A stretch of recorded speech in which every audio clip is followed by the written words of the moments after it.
Greetings everyone, I'm Mike Parsons and this is a tutorial video on changing unit statuses in Rent Manager. Okay, so the first thing you're going to need to do is check your status types to make sure that they're all in the system correctly. You do that by clicking status types here in the unit window. In the unit availability exceptions window, you should have 4 unit statuses: down, inactive, make ready, and ready. If you are missing one of these statuses, they're easy to add. You just click the new button. For example, if you're missing ready, in the description you just type ready. And for all of the unit statuses, the available and vacant checkboxes are both going to be set to yes, and then just click add. Once you've checked your status types and they're correct, you're ready to start adding the statuses to the units. The first thing you're going to want to do is filter out the occupied units by clicking filter and show only vacant units, and then hit OK. You can see down here on the bottom we have 24 vacant units. This red button here is to cancel the filter. And all of the units in this window are going to need statuses. Okay, so the first thing you're going to do is select the unit. We're going to choose 7C, and then we're going to click Add Unit Status. When the Add Unit Status window opens up, you're going to click the start date for the status.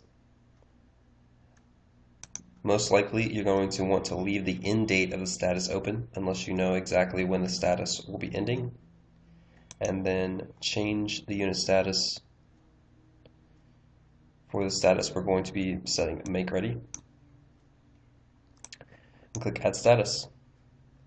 And that's all there is to it. Once the status is closed, you do not click the delete button. You go double click into the line item or the status.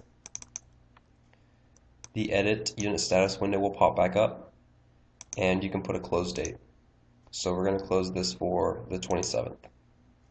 We're going to click update status. As you can see, the start date and the end date for unit statuses works very similar to move in and move out dates for customers. So once we have a end date on our unit status, then we can change or add a new status. So we go to add unit status on the bottom. We click our start date for the 28th, and we're going to leave our end date open because we don't know when the status will be ending. And then at the bottom, we click ready, and then add unit status. Okay, here you can see the status history starting to build, and you can just continue with start dates and end dates on your unit statuses. One thing you're going to want to make sure not to do is to click this red button over here, which is going to delete your status. And if you hit yes, you'll see that the make ready status was deleted.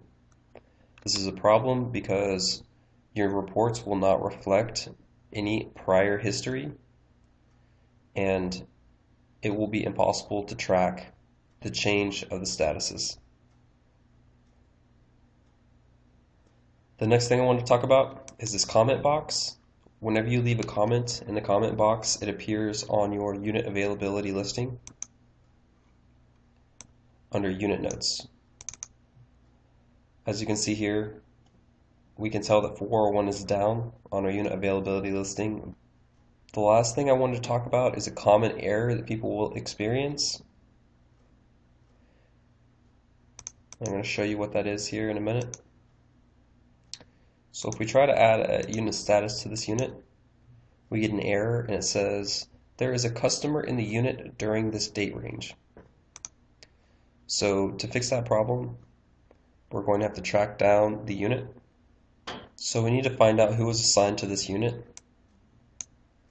First, we can go in and check the prospects, and to make this easy on ourselves, we can list by unit. And when we go through our prospects, we can see that they are all unassigned This is a correct way to do this because no prospects should ever have a unit assigned to them. Okay, so that means we need to check the customer window. And here you can see we have future customers selected, and we can see that Tammy Brown is assigned to Unit 5B. And here we can see that there is a move-in date for 4/1/2013. And this date right here is the reason why the unit status was giving us an error, because it can't have a status that overlaps a tenant's move-in date. Okay, so to show you how that works, if we go back to unit status and we added a unit status for the current day and we end it at 3/31, the day prior to the tenant's move-in date, and we say that it is in make ready status and click add unit status, you can see that we don't get the error anymore. For example, if I were to go in and change this to a day when we know a tenant is going to be occupying the apartment, and we try to hit update status, we get an error, and it says the end date falls within a customer's move-in and move-out range. So that's probably one of the most common problems that you're going to have with the unit status. But that should basically cover most of the procedures in adding these statuses. If you guys have any questions or concerns, you can always contact me. This is my contact information. My office is 850-332-5015. My email is mparsons@americanmanagement.net. And if the office is busy, you can always try my cell. It's 850-572-1741.